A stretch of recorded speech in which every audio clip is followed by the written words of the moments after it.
Hi, David Wright here again. I'm in Almeria with Alejandro Salvador from Salvador Tax and Legal, and Alejandro is also the Honorary British Consulate for Almeria. So a few questions from people today. So hi Alejandro. Hello, so the Nomad visa, there's been some new changes to the Nomad visa and it is out now. Can you tell us the latest? Yeah, well, we were waiting for the, let's say, the final resolution or how to operate. That is more important, how to apply for it.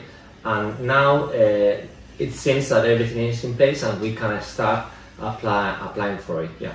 Good. And so as far as the tax regulations for that, some people are still not sure. Is there a discount on the tax for that, or how is that? Well, let me explain. Let's say how it works with the Nomad visa. The thing is that you have two options to apply.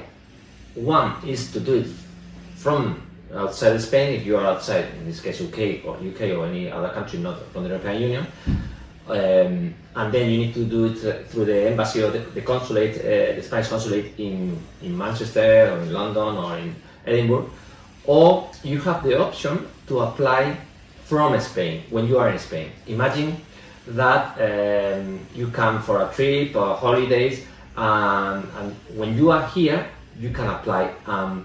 The thing is that it's much quicker to do it from Spain, because there is a special, let's say, institution that they are created, the same as the ones that are giving the golden visa, and they really releases the applications very fast. The last application that we had, it took 2 weeks for the golden visa. And now we are preparing to submit some of the Nomad visas applications. So our opinion is that it's much quicker to do it from Spain while you are legal, because you could be in your 90 days maximum days that you could stay here. So where do they go to do that? This is how it works. Basically, you need 3-4 things. The first thing is that you can be working for a UK company, because the Nomad visa is for those that are still active and they want to move to Spain. And I must say there is a really open and easy way of doing that. Because we've seen in other videos that the non-lucrative visa is for those that are retired, or for those that can stay 1 year without working, or those that are not working and they want to change their lives, because you can't work at least for the first year. From the second year you can work or start a business in Spain. This is the non-lucrative visa. With the Nomad visa, you can come to Spain while you are still working as an employee or you are self-employed outside Spain, and your clients are outside Spain. If you are a normal employee, you just need to prove that you've been working for this company when you are hired at least 3 months, normal with your pay slips. You need to get like a statement of the company that you are working for, saying that your role can be done remote, because normally not everyone could do it, but you could work from your house or on your home with your telephone. The company must accept that you can take this role, and you have to have criminal records where you can show that in the last 5 years you don't have criminal record check. Yeah, criminal record check. And the last thing is the insurance, the policy, the medical insurance. That it could be private. You can have a private insurance medical policy, and it would be also. But normally everyone will have it, is that they say a minimum amount that you will need, or that you have to earn to make to be able to live in Spain. They say that for the first person is 2,000 euros. 2,000 a month. A month. Right. So is this fixed amount, or is this more or less? No, because they say it's very difficult, but it's 100% of 200% of the Spanish minimum salary. The minimum salary in Spain is 1,000 euros per month. So if you multiply by 12, it's 12,000, and 200 is 24,000. That's why it's 2,000 euros per month, and the person that can come with you, your family can come with you, and that's it. So this is basic requirements. So sorry, the husband and wife, if you get the Nomad visa, the husband and wife and your children can come with you. They don't need to have money in the bank or anything like that. It's that first person. Okay, so the requirements again for the Nomad visa was 2,000 a month for the person that's applying, and then for the husband and the children or wife? Yeah, so it's 24,000 a year for one person. The person that is employee as an employee or is self-employed is 9,000 a year for the second, the wife or the husband, depending on who is working, and 3,000 for each kid that you have. For the year? For a year. Okay. So it's 24,000. That is 2,000 euros a month if you divide by 12. For the main person or the person applying, and the family is 9,000 for the woman and 3,000 for each kid. That, of course, the 24,000 you can show that you are going to have that with your payslip of your contract. Yeah. The second person, if there's not working, you can show that you have savings, and 3,000 for each kid that you have. It's a lot better than if it was the non-lucrative visa and they're going to show that amount of money. So so that is for the year, and the first person is for the month, 2,000 for the month. 2,000 per month. But they all need a private medical insurance. They all need a private medical insurance. Okay, brilliant.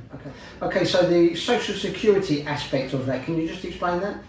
Yeah, the thing is that we were a bit worried of the requirements because when a normal employee comes to Spain to work for a company, a foreign company, in theory they have to pay social security in the place where you live, right?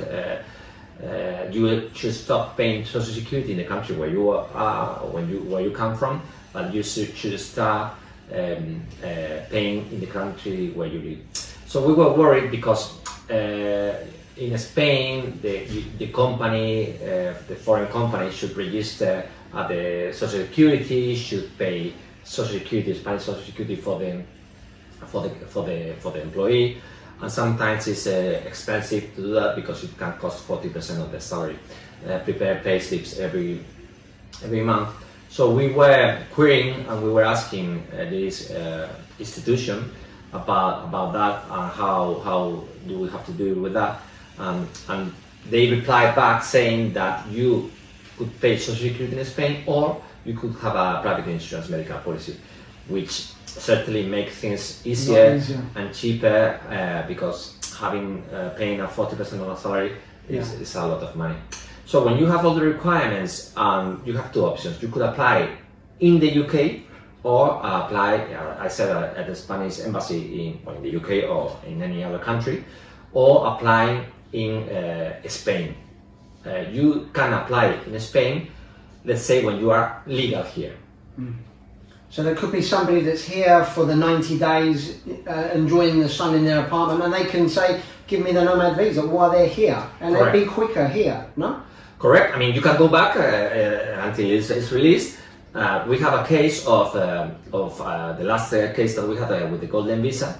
We applied from Spain, and in this special, let's say, institution that or this public company that they created to accelerate these visas, and we did it, and it was really quick, because your other option is apply in the UK.